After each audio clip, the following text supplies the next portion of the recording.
15세기 후반 오스만 제국의 지배를 받고 있던 에게해 레스보스 섬은 그리스와 이슬람 해적들의 은신처로 유명했습니다. 그리고 이 섬에서 살아선 오스만 제국의 지중해를 선물하고 죽어선 오스만 제국 해군의 상징이 된 전설적인 형제 해적 바르바로사 형제가 태어났습니다. 많은 해적이 그런 것처럼 바르바로사 형제 역시 출생에 대한 정확한 정보는 알 수 없습니다. 다만 15세기 후반 레스보스 태생이고 내형제로 태어났으며 형제들 중 유명한 오르츠와 히지르 중 오르츠가 형이라는 것 정도만 알려져 있습니다. 이들의 아버지 야쿠프에 대한 정보도 알려진 것이 없는데 상인이란 설과 오스만 제국의 관리였다는 설이 있습니다. 이들은 처음부터 해적이었던 것은 아니었습니다. 네 형제가 모두 국제 해상무역에 종사했는데 형제 중 셋은 선원으로 한 명은 사업의 재정을 관리했다고 합니다. 이들은 붉은 수염을 갖고 있었는데 후일 이탈리아어로 붉은 수염을 뜻하는 바르바로사라는 별명으로 불리게 됩니다. 이들이 활동했던 15세기 지중해는 매우 위험했습니다. 지중해에서 악명 높은 이슬람 해적 바르바리 해적이 등장하기 시작했고 로도스 섬에 근거지를 두고 이교도를 상대로 무차별 약탈을 벌인 기독교 해적 구호기 사단도 극성이었죠. 그러나 바르바로사 형제는 항해 실력이 뛰어났는지 구호기 사단과 전투를 치르는 와중에도 에게해, 소아시아, 시리아, 이집트를 오가는 무역을 성공시키는 등 차근차근 커리어를 쌓아갔습니다. 형인 오르츠는 각종 언어에 능숙했는데 그리스와 아랍어뿐만 아니라 이탈리아, 프랑스, 스페인어 등 유럽 각국의 언어도 구사했다고 합니다. 하지만 곧 이들의 눈앞에 시련이 닥칩니다. 이들은 레바논 트리폴리에서 무역을 하던 중 구호기 사단의 공격을 받았고 형제 중 한 명인 일리아손이 사망했으며 오르츠는 기사단의 포로가 되어 3년 동안 감금되는 신세로 전락합니다. 오르츠는 기사단에서 가혹한 고문을 당했지만 어떻게든 수용소를 탈출해 배에 올랐는데 하필이면 올라탄 배에서 강제로 노자비로 일하게 됐고 다시 2차 탈출을 감행해 간신히 집으로 돌아오는데요. 이후 오르츠는 기사단에 대한 원한 때문인지 무역을 때려치고 동생 히지르와 본격적인 해적질을 시작합니다. 바르바로사 형제는 오스만 제국 고위 관리의 후원을 받아 무려 18대의 갤리선으로 해적질을 시작했습니다. 첫 해의 활약상은 정확히 알려지지 않았지만 구호기 사단을 공격해 특별한 전공을 세웠는지 6대의 갤리선을 증원받아 전력을 강화했죠. 그러나 이러한 지원의 대가로 오스만 제국의 나폴리 왕국 아플리아 원정에 동참할 것을 요구받는데요. 형제는 원정에 참여해 여러 해안 요새를 공격하며 두 척의 배를 납포했고 귀향하는 중에도 구호기 사단이 지배 중인 몇몇 섬을 공격해 기사단의 배를 납포했습니다. 그러나 곧 자신들을 후원하던 관리가 몰락하고 마는데 이에 형제는 이집트로 이동해 그곳에서 맘루크 술탄의 지원과 지시를 받아 기독교 세력이 지배하는 이탈리아와 지중해 각지의 섬을 습격합니다. 오르츠는 1503년 제르바 섬을 자신의 근거지로 만들며 활동 영역을 지중해 서부로 이동했습니다. 튀니지의 술탄에게 항구 사용권도 허가받았는데 약탈품의 3분의 1을 술탄에게 바치는 것이 조건이었죠. 이후 바르바로사 형제는 엘바섬 근처에서 교황이 소유한 갤리선 2척을 리파리 섬에서 440명의 군인을 태운 스페인 전함을 납포했고 이탈리아의 칼라브리아 해안과 라구리아 해안을 급습하고 약탈하는 등 활약했습니다. 이러한 활약으로 명성을 얻자 많은 바르바리 해적들이 바르바로사 형제의 해적단에 합류했습니다. 1511년 말부턴 제노바 앞바다에서 갤리선을 납포했는데 제노바는 이에 바르바로사 형제를 토벌하기 위한 함대를 보냈지만 형제는 토벌대의 기함까지 납포해버립니다. 그러나 해적단의 세력이 커지자 튀니지의 술탄은 이들을 경계하기 시작했습니다. 이때 때마침 1512년 스페인의 확장에 위협을 느끼고 있던 알제의 술탄이 이들 형제를 초청하는데요. 당시 스페인은 북아프리카에 요새를 만들며 몇몇 도시를 공격하고 점령한 상황이었습니다. 이에 바르바로사 형제는 스페인을 공격해 그들을 몰아내기 시작했고 이 과정에서 오르츠는 파란 쪽을 잃고 은으로 된 보철 장치를 달게 됩니다. 이후 형제는 프랑스로 향하는 영국의 선박을 납포하고 말라가 앞바다에서 스페인 군함과 싸워 군함을 납포하는 등 활약을 이어갔습니다.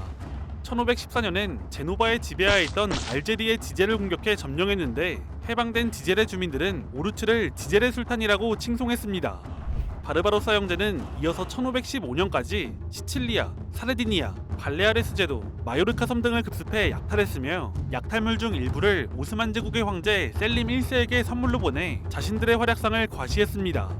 셀림 1세는 이에 감명을 받은 것인지 바르바로사 형제에게 2척의 갤리선과 다이아몬드로 장식된 2개의 검을 선물했습니다.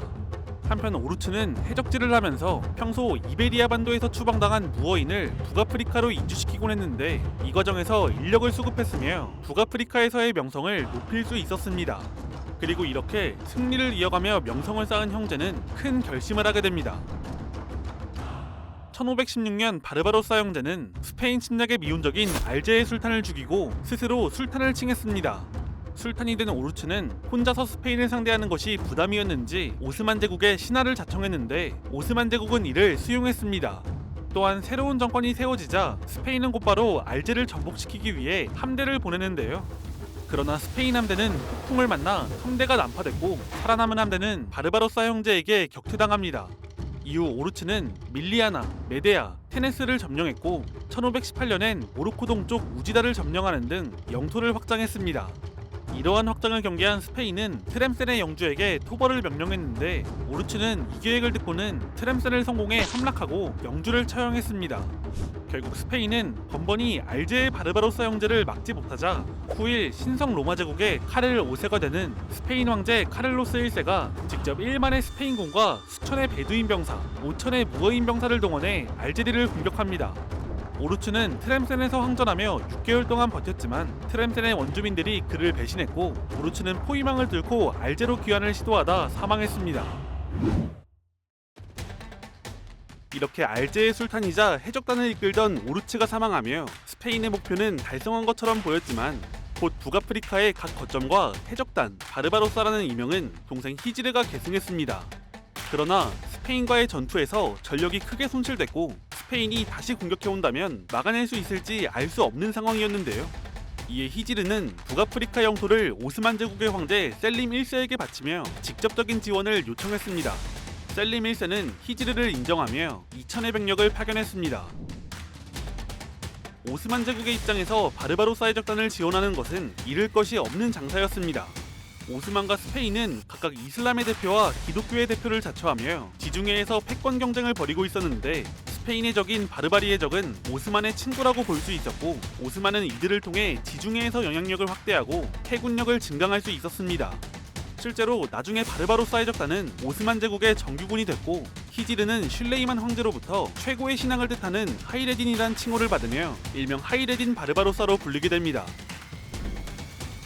아무튼 이렇게 오스만의 지원을 받게 된 히지르, 하이레딘 바르바로사는 1518년 틀렘센을 탈환했고 1519년엔 알제를 공격해오는 스페인 함대를 격파해 3036명을 사로잡았으며 1522년엔 부호기 사단의 근거지인 로도스 섬에 대한 오스만 제국의 원정에 참여하는 등 활발한 활동을 보였습니다.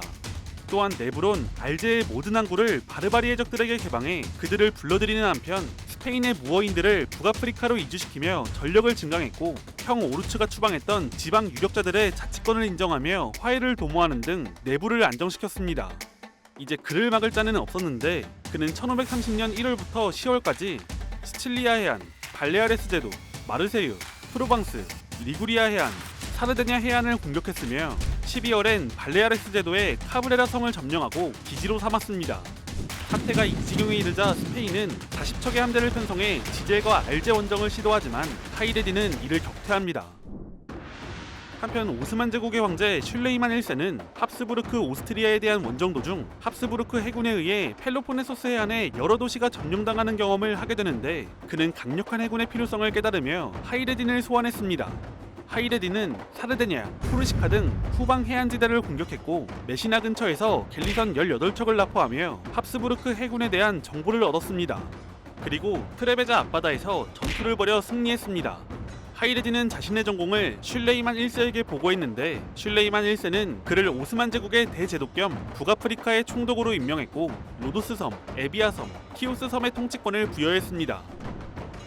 이후 지중해 패권 다툼은 심화됐는데 1535년 카를 5세가 대규모 함대로 튀니지를 공격했고 이에 하이레딘은 바르바리 해적들에게 지중해 전역에 대한 약탈을 강화하도록 하며 기독교 세력을 약화시키고자 했습니다. 1537년엔 하이레딘이 시로스 섬과 이오스 섬 등 베네치아 공화국의 여러 섬을 연달아 점령했는데 이때 막대한 손실을 입은 베네치아는 교황의 중재로 스페인, 제노바, 구호기 사단 등과 함께 6만의 병력과 300척의 함선으로 구성된 반오스만 연합군, 일명 신성동맹을 편성했습니다. 이에 오스만은 제국의 해군과 바르바리 해적까지 동원하며 총 2만의 병력과 120척의 함선을 편성하는데요. 양측은 9월 크레베자 앞바다에서 벽돌합니다. 전력은 신성동맹 측이 압도적이었지만 하이레디는 신성동맹을 격파하며 대승을 거뒀습니다. 오스만은 사상자가 1200명 뿐이었고 함선의 손실은 없었지만 신성동맹은 포르만 3000명, 납포된 함선이 36척에 침몰한 함선은 13척이었습니다. 이후 지중해의 패권은 1571년 레판토 해전 이전까지 오스만이 주도하게 됩니다. 이후 하이레디는 각지에서 해적지를 이어갔고 오스만과 프랑스가 반합스부르크 동맹을 맺자 프랑스의 외교사절로 파견되기도 했으며 1545년 콘스탄티노플로 돌아와 은퇴, 1546년 자택에서 평안하게 사망했습니다. 그는 역사상 몇 안 되는 성공적인 인생을 산 해적이며 빈약한 오스만 해군을 지중해를 양분하는 해군으로 성장시킨 주역이었습니다.